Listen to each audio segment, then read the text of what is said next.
रखना। देखिए, गर्म पानी से नहाने की आदत महाराष्ट्रियन लोगों को होती है। कभी कभी क्या होता है कि गर्म पानी नहीं है कहीं, तो बहुत टेंशन लेते महाराष्ट्र के लोग। नहा तो लेते ठंडे पानी से, पर रो रो के नहाते, आदत की वजह से। अच्छा, वैसे मनुष्य को छोड़ दो तो पूरे जगत के जितने जीव है ठंडे पानी से नहाते हैं। मैं भी गर्म पानी से नहाता हूं, ऐसा नहीं है, पर हाँ, पर मुझे आदत कुछ नहीं है। मैं ठंडे से भी नहा लेता हूं, फटाक से, गर्म से भी नहा लेता हूं, जो सुविधा हो वैसा जीवन जीना चाहिए। आज चुपड़ी मिल रही है, चुपड़ी खाओ, कल सूखी मिले सूखी खाओ, पर सूखी खाते समय चुपड़ी को याद करोगे तो सूखी से टेंशन आएगा। इसलिए आज सूखी लिखी है तो उसको ही अपना भाग्य समझो, प्रभु की कृपा समझो। कल चिकनी चुपड़ी लिखी, वो भी भगवान का ही कृपा समझो। रोज एक जैसा नहीं होता, हर रोज बदलाव है संसार में, जीवन में। कौन कह सकता था कि चक्रवर्ती सम्राट राजा परीक्षित के दिन ऐसे आएंगे? चक्रवर्ती सम्राट जो हो, कौन सोचेगा? पर अचानक चक्रवर्ती सम्राट परीक्षित के दिन ऐसे बदल गए कि जिनकी संभावना कभी कोई नहीं कर सकता। हस्तिनापुर का राज्य परीक्षित को प्राप्त हुआ, आप सब कथा समझते हैं। आज मैं नई तरीके से कथा सुनाना चाहता हूं। भागवत का महत्व है।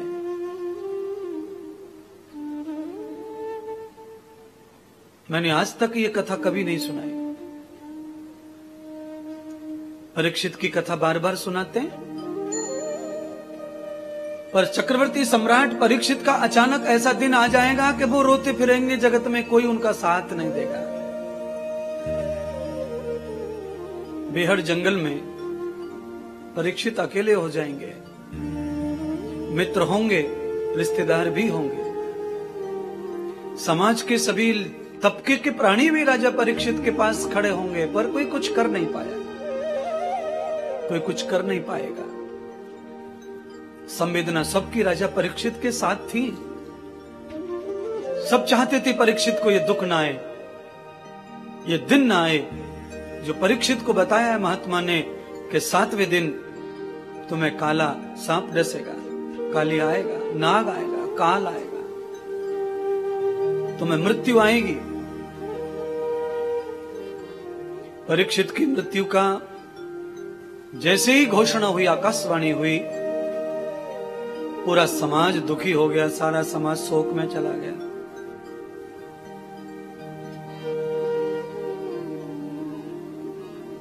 जिनको हम ज्यादा चाहते हैं उनका कुछ दुख परेशानी सुन के हम बहुत दुखी हो जाते हैं। राजा परीक्षित को भी जनता ऐसे चाहती थी, क्योंकि उस गद्दी का मान था, हस्तिनापुर की गद्दी का। जिस गद्दी को भगवान श्री कृष्ण ने दिलवाया हो पांडवों को, उस गद्दी का मान तो हमेशा ही रहना है।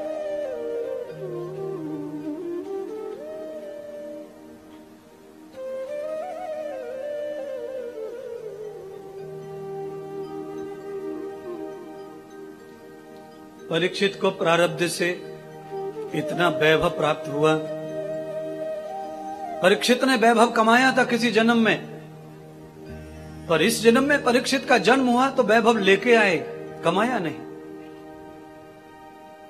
तो मैं क्यों आपको समझा रहा हूं? मैं समझा इसलिए रहा हूं कि इस जन्म में हम वैभवशाली नहीं बने, इस जन्म में हमको नाम नहीं मिला, शोहरत नहीं मिली, इस जन्म में हमें बहुत सारा प्रसिद्धि नहीं मिली, तो हम अगले जन्म में ये वैभव लेके जाएं, तो हम इस जन्म में अगर भगवती कर्म करेंगे तो अगले जन्म में वैभव हमारे साथ में भाग्य से जुड़कर हमारे साथ जाएगा।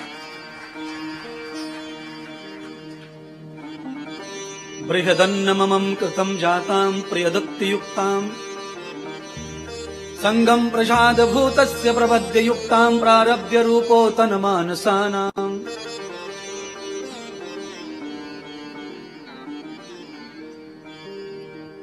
जिनके पास आज गाड़ी की सुविधा है, जिनके पास इनकम है, बंगला है,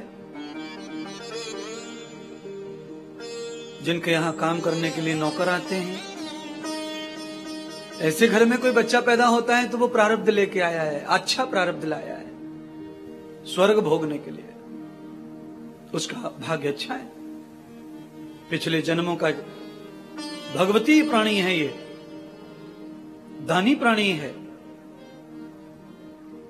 समाज का शुभ चिंतक रहा है, उसके फल स्वरूप ही इसको ऐसा परिवार, ऐसे माता पिता मिले हैं कि बच्चे ने जन्म लिया और जन्म लेते ही बच्चा मालिक बन गया सब चीजों का, वैभव का,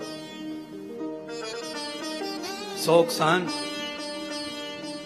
सब उसके भाग्य में लिखा हुआ है। हर एक वो चीज दी जा रही है जो बड़े होने पर भी नहीं मिलती है, और एक वो बच्चा है जो जन्म लेने के साथ ही माता की पीठ पे लदा रहता है और माता मजदूरी करती रहती है। एक वो बच्चा है गंदे पसीने के आंचल को पिला पिला करके, सुला सुला करके काम करती है, मजदूरी करती है। ये बड़े निकम्मे भाग्य का है, ये फूटी किस्मत लाया है।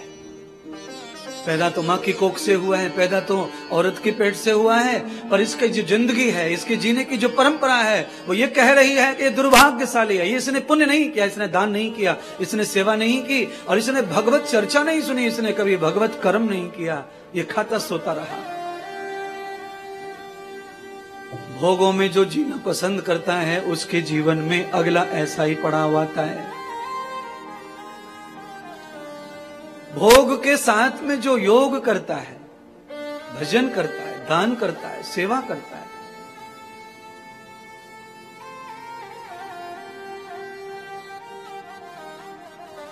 किसी को कथा करनी हो और वो ये सोच के कथा करे कि भाई कथा करनी है, पैसा जोड़ लो, कम खाओ, अच्छे कपड़े मत पहनो, मंदे कपड़े लाओ, मंदा भोजन खरीद के लाओ, सब सस्ता सस्ता करो, पैसे जुड़ जाएंगे, कथा हो जाएगी, तो जिंदगी में कभी नहीं हो सकती है। अच्छा खाओ, अच्छा पहनो, अच्छे रहो, कथा का दृढ़ संकल्प रखो, केवल ये रखो कि बस वो प्रॉपर्टी नहीं खरीदनी है, हमें तो अनंत प्रॉपर्टी को कमाना है, अनंत धन को कमाना है। ये जो प्लॉट खरीदने का जो आग लगी रहती है दिमाग में, केवल वो नश्वर आग खत्म हो जाए तो कथा कभी भी हो सकती है, और तुम्हारे लिए दुनिया भर के प्लॉटों का भी आगमन हो जाएगा, धन का भी आगमन हो जाएगा। कथा के 12 महीने में प्लॉट भी आ जाएगा, कथा भी हो जाएगी।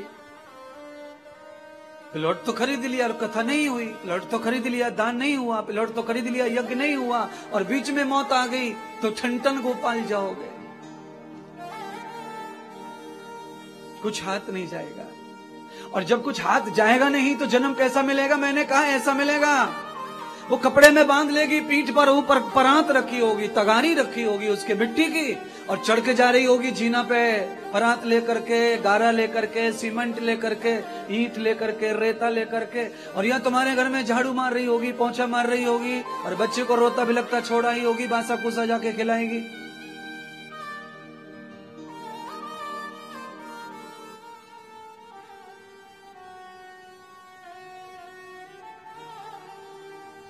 आवश्यकता है कि संपत्ति भी हो, पर डेढ़ संपत्ति नहीं चाहिए।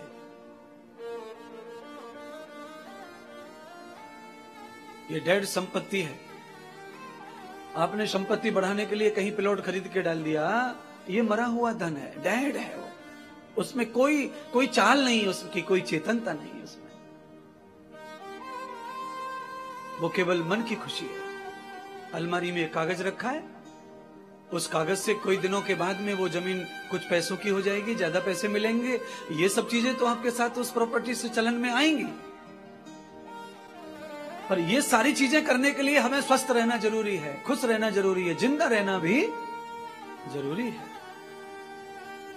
आप यहां से लेकर वहां तक कहीं तक बसते जा रहे हैं, पर परमार्थ में आप घटते चले जा रहे हैं।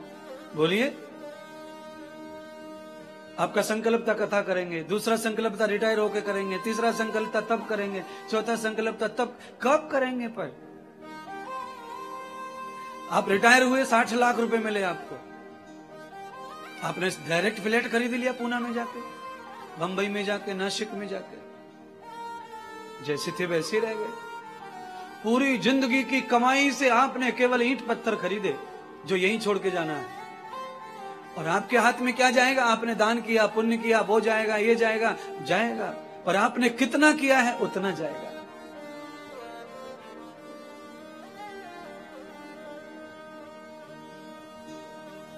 जिंदगी में एक बार अपने सिर पे भागवत कथा जरूर रखो। भागवत कथा सिर पे रखने का मतलब है साक्षात कृष्ण को रखो एक बार सिर के ऊपर, और सिर पे भगवान को रख लो। जैसे वृंदावन में संत महात्माओं ने 9 साल के कृष्ण को सिर पे रख के परिक्रमा लगाई, ऐसे तुम भी अपने गांव में परिक्रमा लगाओ भागवत को लेके, फिर देखो तुम्हारा उद्धार कैसे होता है, कैसे तुम्हारा यश बढ़ता है, कीर्ति बढ़ती है। ठाकुर जी को सिर पे पधार कर एक बार घूमो तो सही, कैसे तुम्हारा प्रतिष्ठा बढ़ती चली जाती है, योग बढ़ते चले जाते हैं।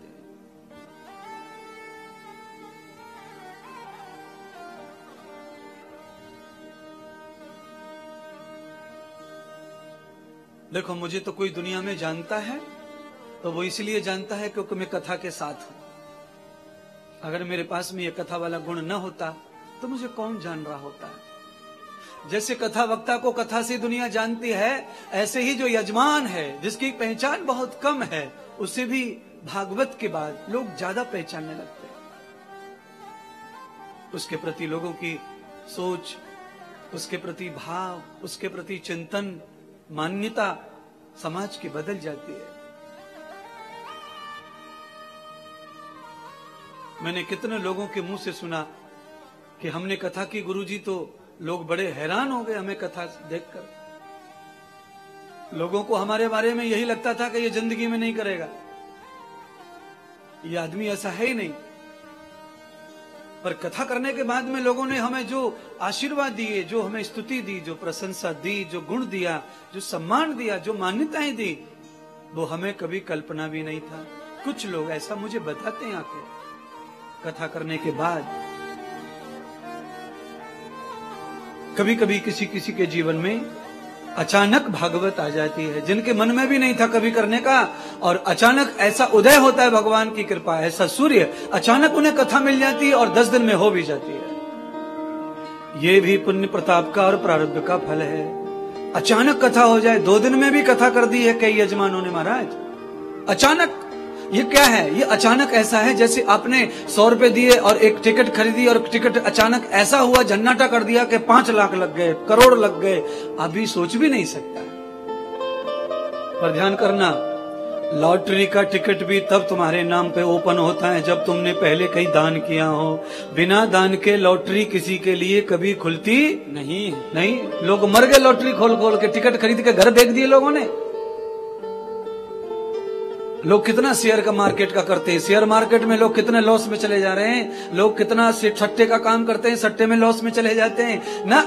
सट्टा खेलो, लोहर खेलो, जो खेलना है खेलो, अच्छा खेलो, बुरा खेलो, धन के लालच में, पर जो करके आते हैं सेवाएं, उन्हीं को ही धन वृद्धि होती है। धन वृद्धि कभी काम से होने वाली नहीं है। धन वृद्धि दान से होती है। राजा बलि दानी थे, धन की वृद्धि हुई। कितनी धन बढ़ा उनका, कितना? तो भागवत कहती है तद धनम न कृतम भूयंत पायाच लोकः। राजा बलि ने दान किया तो उनका कितना धन बढ़ा, तो कहा उन्हें धन के लोक का मालिक बना दिया भगवान वामन ने। धन बढ़ना अलग बात है, पर मालिकी दे दी, उन्हें कुबेर जी की जगह बिठा दिया। दान करने से क्या दान किया? दान क्या किया होगा? तन मन धन ओ सब कुछ है तेरा, प्रभु सब कुछ है तेरा। तेरा तुझको अर्पण क्या लगे मेरा। ओम जय जगदीश हरे। राजा बलि ने ये सब किया जो कथार्थी कह रही है, तन मन धन। राजा बलि ने पीछे कदम उठाना चाहा शुक्राचार्य जी के कहने से, पर मां पत्नी उन्होंने राजा को पीछे नहीं हटने दिया। उसका फल मिला कि आज राजा को पत्नी ने आगे बढ़ाया तो वो भगवान को दे दिया, शरीर भी अर्पण कर दिया, संपूर्ण संपत्ति दे दी, और मन तो पहले दे चुके हैं।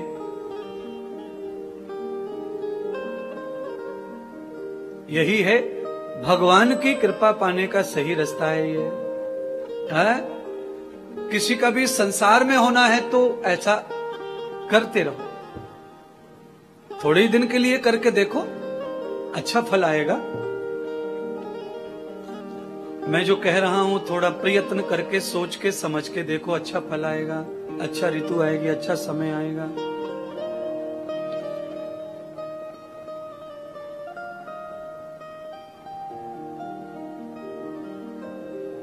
परीक्षित जी का अचानक सब कुछ चला गया। कैसे गया, क्या गया, आप कथा सब जानते हैं। परीक्षित जी ने साधु का अपमान किया। महर्षि समक ऋषि का। परीक्षित को ये अकल कहां से आई? इतने महापुरुष को, जिनके पूर्वज इतने महान, जिनके घर में भीष्म, कृपाचार्य, द्रोणाचार्य जैसे गुरु, उनकी सन्निधि में परीक्षित का गर्भ हुआ था उत्तरा के। ये लक्षण कहां से आ गया संत का अपमान करने का? तो कहते हैं कलेश से युक्ताम भव संग युक्तो भवतन्न मुनुषो परशोत वेदः। भगवान ने कहा कि कलयुग के संग के कारण राजा परीक्षित में ये दोष आया, संग के कारण। देखिए, हमने भी अपने जीवन में बहुत अनुभव किया है। हमने बहुत सारे भक्तों को देखा, बहुत सारे पहचान हमारी है लोगों से। हमने देखा कि वो बहुत अच्छे थे और अचानक उनके दिमाग में, अचानक उनकी सोच में इतना बदलाव कैसे आया, इतने वो कैसे विरोधी हो जाते, क्योंकि संग खराब हो गया उनका। दुर्जन की संगति में, दुष्ट की संगति में, पापियों की संगति में, ईर्षा द्वेष घृणा करने वालों की संगति सोबत में जब हमारी बुद्धि आ जाती है, मन आ जाता है, हम आ जाते हैं, तो हमारी बुद्धि में नाश घुस जाता है, कलेश घुस जाता है, कलयुग घुस जाता है। फिर ये बुद्धि किसी भी महापुरुष का अपमान कर सकती है और उसे धूल भी मिला सकती है।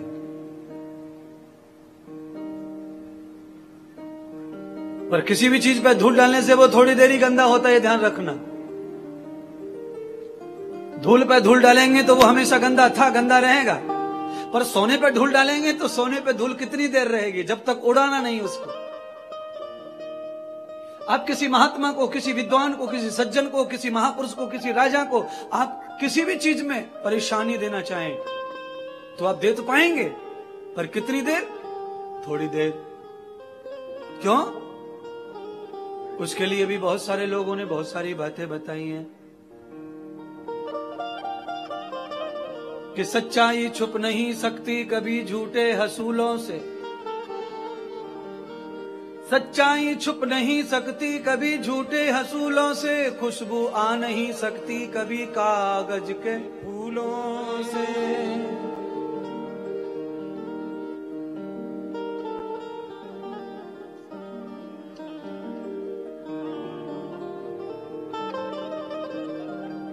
कि खुशबू आ नहीं सकती कभी कागज के फूलों से। एक पंक्ति है, बिल्कुल नई है, और उस पंक्ति के द्वारा अभी जो मैंने पीछे लाइन गाई ये कागज के फूलों वाली, इससे जुड़ा हुआ शब्द है ये, और आपको सचेत करेगा, सावधान करेगा, और आपको मजबूर करेगा सुधरने पर और सच्चाई को मानने पर।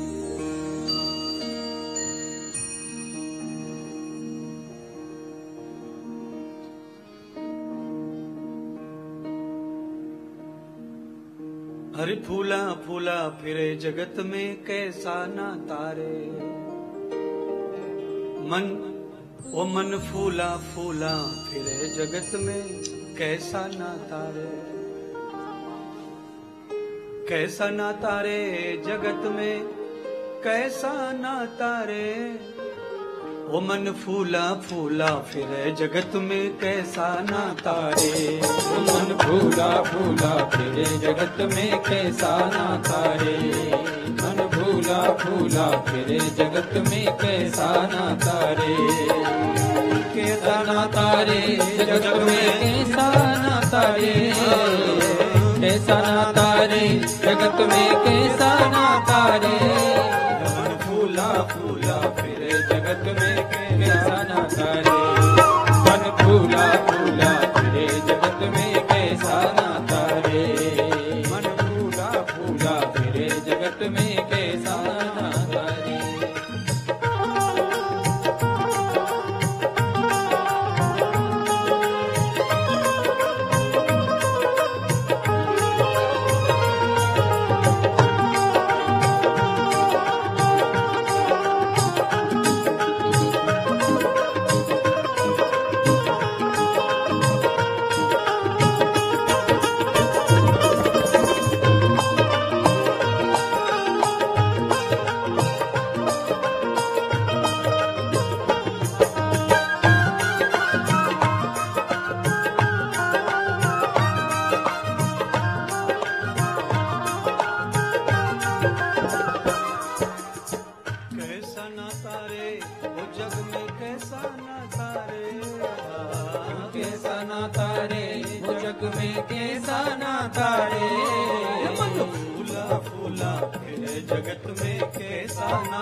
इसमें भी 5-6 पंक्तियां थी भजन में,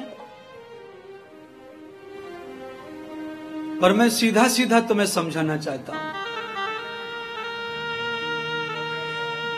बच्चा पैदा होता है, हमें कितना लगाव होता है उसको बड़ा करने में, उसको सफल करने में हम जान छिड़क देते हैं।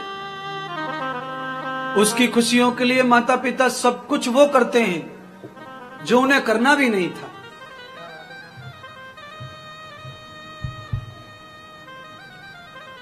खुद सोते नहीं, खुद खाते नहीं, खुद हंसते नहीं, सब कुछ बच्चे के लिए सोचते हैं।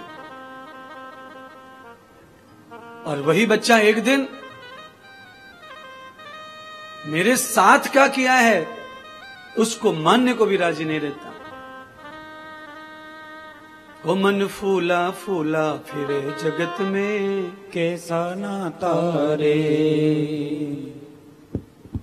पर ये संसार रहेगा, दुनिया रहेगी, औलाद चाहे कितनी भी तकलीफ दे पर वो रिश्ते कभी समाप्त नहीं होते। और देखिए बात कैसी है, जो है नहीं वो जबरदस्ती है।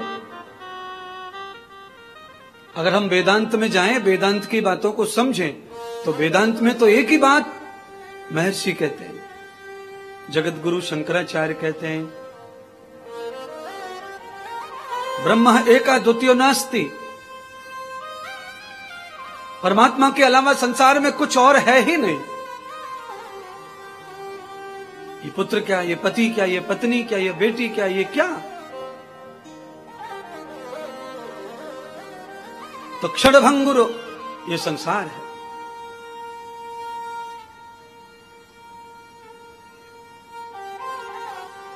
और क्षणभंगुर संसार में हम रिश्ते 100 साल के जोड़ लेते हैं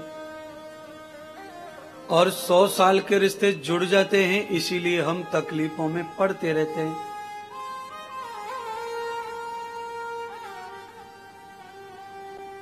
ग्राहक और दुकानदार में तकलीफ ज्यादा क्यों नहीं है? क्योंकि काम पूर्ता रिश्ता। बहुत सारे ग्राहकों में कुछ गिने चुने ग्राहक ऐसे होते हैं जो रिश्ते बनाते हैं दुकानदार से, शादी में बुलाना, शादी में आना, ये कम ग्राहक होते हैं ऐसे। और दुकानदार ग्राहक को मुंह तो लगाता है, पर कितना मुंह लगाता है? जितना उसका काम। अगर दुकानदार ने ग्राहक को ज्यादा मुंह लगा लिया तो उधार उधार रजिस्टर भर जाएंगे, फिर वो रजिस्टर पे कभी भी ओके की निशान लगते नहीं, ओके के निशान नहीं लगते। 7 साल से उधार ले जा रहा, रजिस्टर भर गया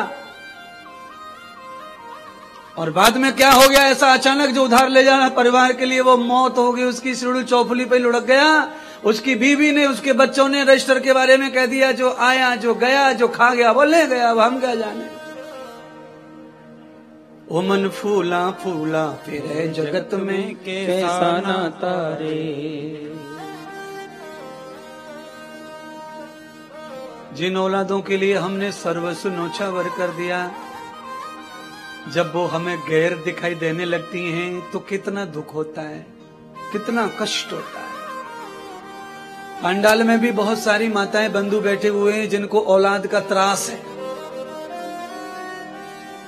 और रोते भी फिर रहे हैं। मम्मियां रोती फिर रही हैं, पापा रोते फिर रहे हैं, पर अब कालिका माता नहीं सुन रही उनकी, हनुमान जी भी नहीं सुन रहे, राम मंदिर भी नहीं सुन रहा, कोई नहीं सुन रहा है। क्यों नहीं सुन रहे हैं? क्योंकि जो पौधा तुमने लगाया है उसकी छाया के कांटे फूल भी तुम्हें भोगने पड़ेंगे। काली माता ने न लगाया न उसको तुम्हारे सुधार करने वाली है। गुलाब के पेड़ में, गुलाब के फूल में कुछ कांटे आते हैं तो माली क्या करता है? कांटों को छील देता है, साफ कर देता है लकड़ी से, डंठल से। वो क्यों साफ कर देता है? क्योंकि उससे तो व्यापार करना है। और आप गुलाब के पेड़ पर बिना फूल तोड़े अगर डाल को कांटे साफ करेंगे तो गुलाब का पूरा झाड़ ही सूख जाएगा, क्योंकि गुलाब के फूल में कांटों के साथ ही वो फूल आता है। कांटों के साथ में फूल आता है गुलाब का, कीचड़ के साथ में फूल आता है कमल का। ऐसे ही हमारा और तुम्हारा जो जीवन है वो गुलाब और कमल की तरह है। ये संकटों के बीच में खिलता है, ये अकेला खिल सकता नहीं है, नहीं, अकेला नहीं खिल सकता। कांटों का जीवन है संसार। कीचड़ में कमल खिलता है, कांटों में गुलाब खिलता है। ऐसे ही मानव का जीवन है। तकलीफ है, संघर्ष, प्रॉब्लम, ये तो फूल के नीचे लगी हुई है। एक फूल होता है ऐसी डंडी पर और उस पर कम से कम 300 कांटे होते हैं। यानी एक फूल के लिए 300 कष्ट भोगने हैं आपको, एक सुख के लिए। गिनने का मतलब ये है, अगर एक सुख आपके जीवन में आएगा तो 300 दुख आएंगे।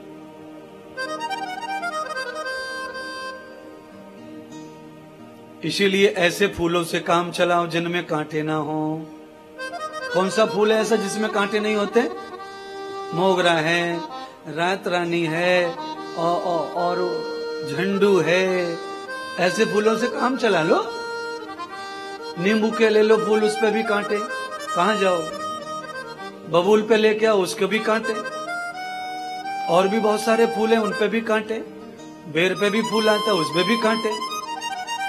कुल मिलाकर के फूलों का आनंद लूटना है तो कुछ ही फूलों से संतोष करना पड़ेगा। अगर सारे फूलों का आनंद लूटना है तो कांटे लेने के लिए भी तैयार रहो। कमल के फूल को लेके आना है तो कीचड़ में घुसने को भी तैयार रहिए। आप कहेंगे महाराज हम तो कभी घुसे नहीं और कमल का फूल तो हम गांव में कई बार लाए, तो ये तो ऐसे ही लाए होंगे खरीद के। पर जिस फूल को तुमने खरीद के लिया है उस फूल को तुम तक लाने के लिए किसी ने तो कीचड़ में पैर रखा है।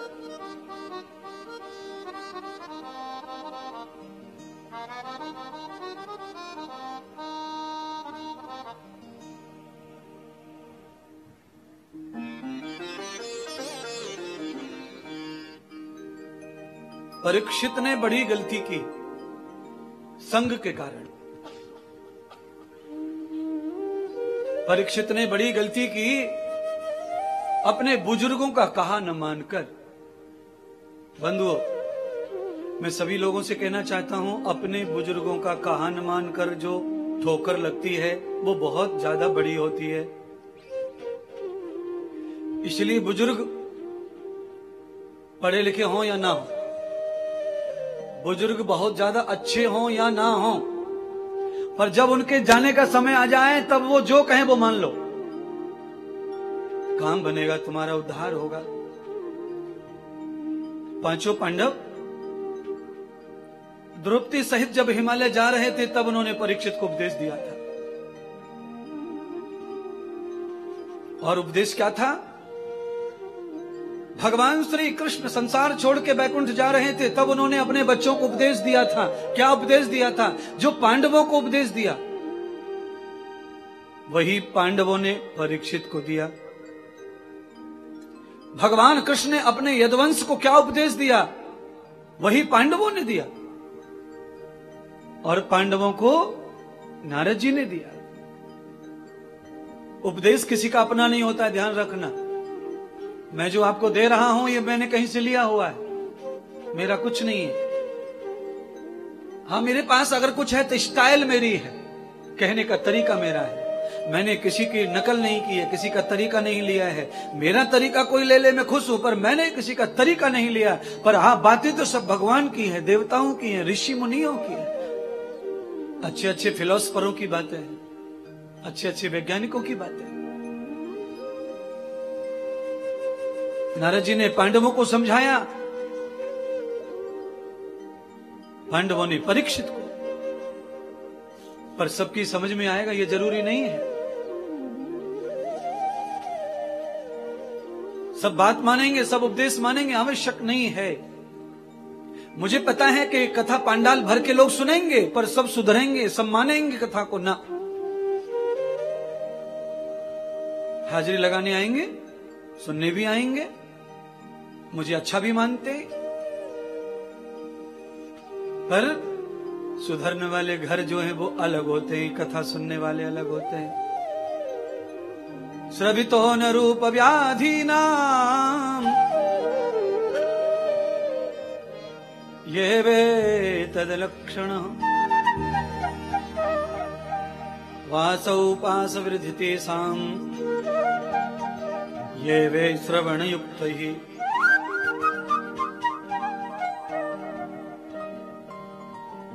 हजारों लोगों ने कथाएं सुनी हैं पर सब लोग व्यथाओं से मुक्त नहीं हुए।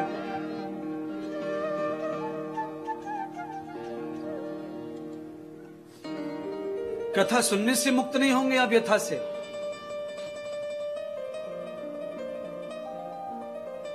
कथा ग्रहण करने से मुक्त होंगे महाराज। देखिए यमराज जी, कथा सुनने का मतलब होता है जेब में सेरिडोन की गोली रखना, और गोली को खाने का मतलब होता है सिर का दर्द खत्म करना। बस इतना ही फर्क है कथा में सुनने में और ग्रहण करने में। सुनने का मतलब आपने धारण कर लिया किसी चीज को इंद्री से, तो आपने दवा ले तो ली, डिब्बे में रख दी ले जाके अलमारी में, और दर्द हो रहा है, दवा खा नहीं रहे तो मरते रहो दवा के साथ साथ, दवा होके भी दुखी हो। बिल्कुल कथा भी वही है। परम औषधि हरि चरित्र गान की, आरती अति पावन पुराण की, धर्म भगति विज्ञान खान की, महापुराण भागवत निर्मल, सुख मुख विगलित निगम कल्प फल,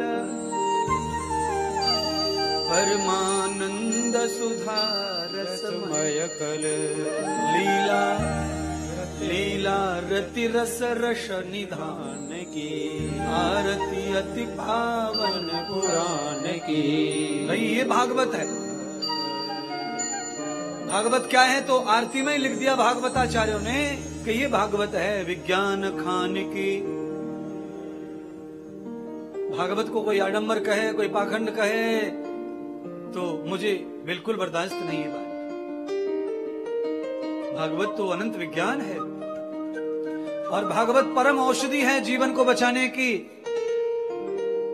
क्लेशों से, दुखों से, संसार के थपेड़ों से, और अनंत अविचल होने के लिए, अविनाशी होने के लिए कथा पावन है, अमृत है।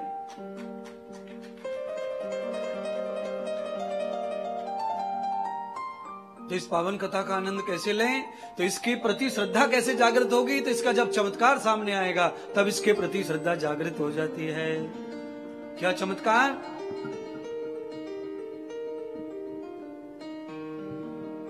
पांचों पांडव हिमालय जा रहे हैं, राजा परीक्षित को उपदेश दे रहे हैं, बेटे हम जा रहे हैं हमेशा के लिए, तुम्हारे ऊपर घर का, परिवार, समाज का भार है, आज से तुम धर्म रक्षा करो।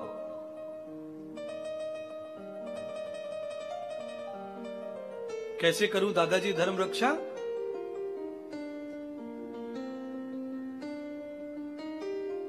गौओं की रक्षा करना, संतों की सेवा करना, ब्रह्म आचरणम पुण्य भावम उपदेश ज्ञान भूतानाम, और जो ब्रह्म ज्ञानी ब्राह्मण हैं उनके उपदेश को सुनना, आचार्य ब्राह्मण उनका संग करना, ब्रह्मवेता ब्राह्मण का संग करना, संतों का सम्मान, संतों की पूजा करना, गौ की सेवा करना, और हिंसावादी लोगों से दूर रहना। ऐसा हो गया। जो जो पांडवों ने कहा परीक्षित ने सब माना, पर जाते जाते कह गए कि अब कलयुग आने वाला है, तो कलयुग जब आएगा तो उसे आने मत देना अपने जीवन में। तो क्या पिताजी कलयुग आएगा तो मैं कैसे समझूंगा? तो पिताजी ने समझाया कि कलयुग जब आएगा तो ताले ताले ताले ताले हो जाएंगे घर में, एक घर में 25 ताले हो जाएंगे। कितने ताले हो जाएंगे घर में? जितने कमरे नहीं उससे ज्यादा ताले हैं घर में। बोलो, कमाल की बात। अच्छा बोलो, महाराष्ट्र में संडास में औंकड़ी लगाने की क्या जरूरत है? बोलिए भाई, महाराष्ट्र में तो शौचालय के अंदर जो है, दरवाजे के अंदर वो कड़ी लगाने की जरूरत क्या है? यहां तो पहले से ही आदमी को आदत है रोड पे बिछैया बिछाने की। तो काफी सुविधाएं सरकार कर रही है, तुम लोग भी काफी कर रहे हो, पर ये क्या आवश्यकता है? बाथरूम में कड़ी, शौचालय में कड़ी, खिड़की में कड़ी, कपड़े वाली खिड़की में कड़ी, अलमारी में कड़ी, सब जगह लॉक, सब जगह कड़ी। अरे एक जगह जहां पैसा वैसा रखा है वहां ठीक है, बाकी में क्या कड़ी? किससे किसके किससे किससे किससे ताला डाल रहे हो? किससे डाल रहे ताला पता ही नहीं है। ऐसा लगता है कि पति पत्नी से डाल रहा है, पत्नी पति से डाल रही है। सबके मोबाइल में लॉक लगा हुआ है। बोलिए, पति पत्नी दोनों का अगर लॉक लगाए मोबाइल में तो इसका मतलब ये है कि इनके रिश्ते बराबर है नहीं, ये भेद रिश्ते से जी रहे महाराज। बोलिए, लॉक है मोबाइल में, लॉक। और इतनी ज्यादा जानकारी हो चुकी है लोगों को, दूर से बिना देखे। पति पत्नी को कहता ही नहीं कि तेरा मोबाइल चेक करा, कहता ही नहीं वो। और ना पत्नी कहती है कि तुम्हारा मोबाइल चेक कराओ। 80% तो ऐसा है और 20% ऐसा भी है कि ओपन है सब। जब कोई भेद नहीं है तो क्या किसी से लॉक डालना, क्या छुपाना, खुला पड़ा है, कोई भी देख लो। पर अब आप ये समझो कि पति पत्नी के मोबाइल में लॉक अगर एक दूसरे से ही है तो इस घर का नाश होगा, इस घर का भला होने वाला नहीं है। कुछ तो जरूर दाल में काला है।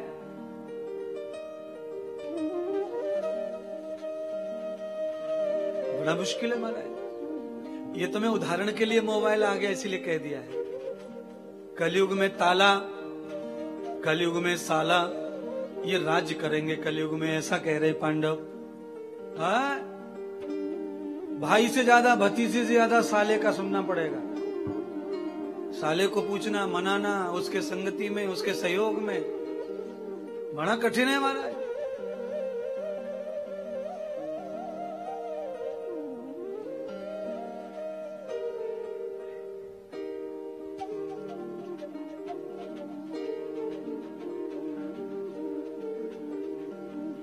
है बड़ा महत्व है इन चीजों का। चलिए लला महत्व बता देंगे जरा, मन आ गया है कि कथा में टेंट का और शादी में कोट और पैंट का,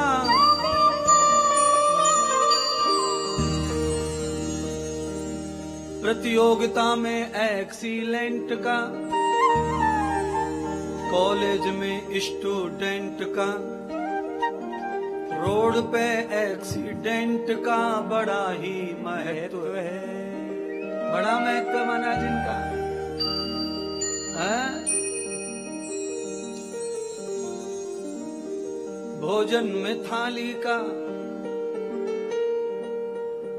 भोजन में थाली का, जीवन में घरवाली का, और जीजा को साली का बड़ा ही महत्व है।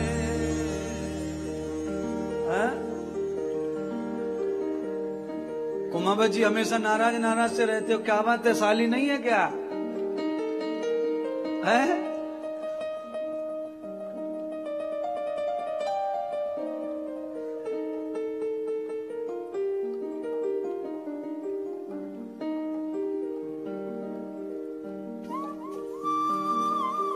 कली शयानो भवती।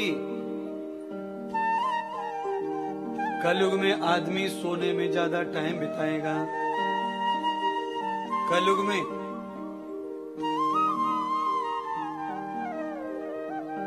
कली शयानो भवती। कलयुग में हर एक व्यक्ति कितना भी संपन्न होगा पर वो कलेश में रहेगा। ज्ञानी ध्यानी योगी जति सती, कलयुग का प्रभाव ही ऐसा है। कली शयानो भवती। इसीलिए कलयुग में क्लेश मुक्त करने का एक ही साधन है, और वो साधन मैं आपको बार बार बता रहा हूं, परम औषधि हरि चरित्र गान की। परमानंद सुधा रसमय कल कल। कली कलह, कलह मिटाने वाला, कलयुग को मारने वाला अगर संसार में कुछ है तो वो क्या है? परमानंद सुधा रसमय कल। परमानंद क्या है? जो क्षण जो समय भागवत चर्चा में जाता है केवल वही कुछ का समझ लो, आनंद का समझ लो। इसके अलावा कलेसी कलेसे महाराज, नहीं तो 4:30 बजे आज ही ट्राई कर लेना। तुम कथा छोड़ के जब जाओगे तो नहीं, आधा घंटे में तुम्हें चारों तरफ से फिर से वही वही वही वही वही वही।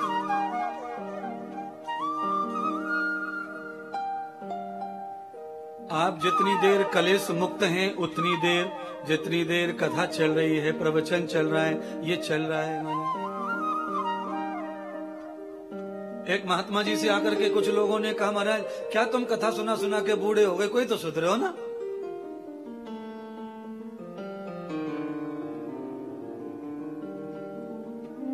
और महात्मा को 65 साल हो गई कथा सुनाते सुनाते। महात्मा ने कहा, बात तो तुम सही कह रहे हो, पर यह भी नहीं है कि मैंने व्यर्थ सुनाई ये कथा। लाभ तो हुआ है लोगों को कथा से। तो क्या लाभ हुआ है? तो महात्मा होते हैं, तर्क देते हुए महात्मा ने कहा कि कच्चा मटका या आदमी का सिर, दोनों को जून के महीने में तपती हुई गर्मी में नल के नीचे रख दो, मटका उल्टा करके रख दो, आदमी सिर लगा के बैठ जाए नल के नीचे। जितनी देर पानी के नीचे दोनों बैठे हैं उतनी देर गर्मी उन्हें लगने वाली नहीं है, मटका ठंडा हो जाएगा। बिल्कुल, अगर कथा को तुम भरेंगे नहीं ना, औंधे होकर के भी कथा सुनेंगे मटके की तरह, तो भी जितनी देर कथा में उतनी देर शांति शांति शांति, सुख ही सुख मिलेगा। जब तुम नल खत्म हो जाए, कथा बंद हो जाए, उसके बाद पता चलेगा हमने भरा नहीं, पर जितनी देर कथा में हो उतनी देर तो शांति मिलेगी, ठंडक मिलेगी इस कथा से।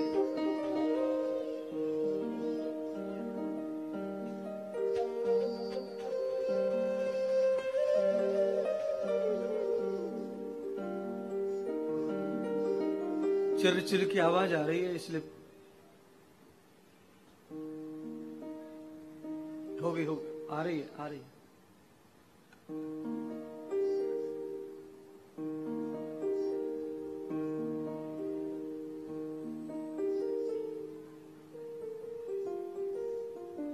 परीक्षित को ये ज्ञान दिया कलयुग का। पांडव हिमालयगत हो गए। परीक्षित ने कलयुग से बचने के लिए कलयुग का संग करते हुए कलयुग का मर्दन किया था। सब लोग कथा जान रहे हैं, मैं विस्तार नहीं कर रहा हूं कथा का। पर उसी संग के कारण कलयुग की मति जो है व्याकुल हो गई, कमजोर हो गई। हम स्वार्थी टाइप हो जाएं और हमें कोई शैतान लोग मिल जाएं दोस्त के रूप में, तो आप समझ लेना तुम्हारा नाश कर देंगे बुद्धि का। इसीलिए बंधुओं, मैं तुमसे कहना चाहता हूं, जीवन में शैतान की संगति भी हो पर तुम स्वार्थी मत बनो। बस शैतान का फिर तुम्हारे ऊपर कोई भी इनकम नहीं चलेगा, कोई भी तुरप नहीं चलेगी, कोई भी मंत्र नहीं चलेगा। अगर तुम स्वार्थी हो गए, तुम्हारी कुछ इच्छाएं पहले से हैं और कोई शैतान भी तुम्हारे साथ दोस्त बन जाए, तो समझ लेना तुम्हारी बुद्धि को पूरी तरह वो इस तरह का कर देगा कि तुम्हें मिट जाना पड़ेगा। स्वार्थ के लिए, जन्म जन्मांतर के लिए तुम्हें कलंक लग जाएगा, ऐसा कर्म तुमसे हो जाएगा। संगति के कारण बुद्धि इतनी खिन्न भिन्न भुष्ट हो जाती है। हमारी किसी से लड़ाई भी हो जाए ना, तो भी हमें कभी दुष्ट आदमी का संग नहीं करना है। हम किसी से अलग हो जाएं तो भी दुष्ट का संग नहीं करना, क्योंकि दुष्ट के संग होने से आप किसी का बुरा तो कर नहीं पाओगे, पर तुम्हारा बुरा आज नहीं तो कल जरूर होगा। देखिए, कई बार क्या होता है विजय बाबू, कई बार ये होता है कि आदमी गुस्से में जहर खा लेता है। जहर खाने से ये होता है कि वो कभी कभी नहीं मरता है, पर नहीं मरने के बाद में जहर से जितने भी नुकसान होते मरने के अलावा, पूरी बॉडी में वो सारे साइड इफेक्ट हो जाते हैं। जैसे जहर के खाने से कभी कभी मौत नहीं आती है, पर साइड इफेक्ट होते हैं, ऐसे ही दुष्ट की संगति से तुम्हारी बर्बादी आज नहीं होगी, पर उसके साइड इफेक्ट तुमको आगे दिखाई पड़ेंगे। बहुत समय तक वो जिंदगी भर तुम्हें पीते रहेंगे, खाते रहेंगे और तुम रोते रहेंगे। कोरोना काल में जिन लोगों ने इंजेक्शन लगवा के जान बचा ली, आज 2 साल के बाद में वो मर रहे हैं, टपक रहे हैं। उस समय तो जीवन बच गया, पर अब चलते फिरते खाते पीते अटैक आ रहा है। हार्ट इतना कमजोर हो गया है, लीवर फेफड़े कमजोर हो गए, फेफड़े सिकुड़ गए।